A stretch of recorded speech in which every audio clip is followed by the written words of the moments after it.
Hi guys, in this video I'm going to show you how you can move your address bar from bottom here to top here. So if you all of a sudden find that your Chrome browser address bar or search bar has just changed from top to bottom here, it is quite simple to go ahead and restore it to its default setting.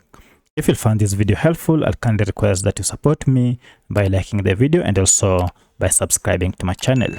So I went ahead and performed the search, but as you can see, the address bar is at the bottom and I like to go ahead and restore it to the top here. To do so, it is quite simple.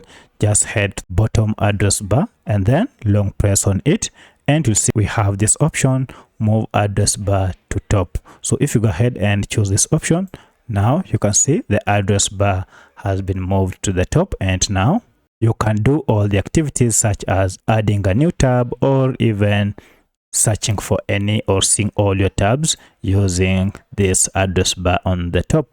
And now if you look at the bottom, you can see the address bar has moved. So that's how you can restore your address bar on Google Chrome back to its default setting.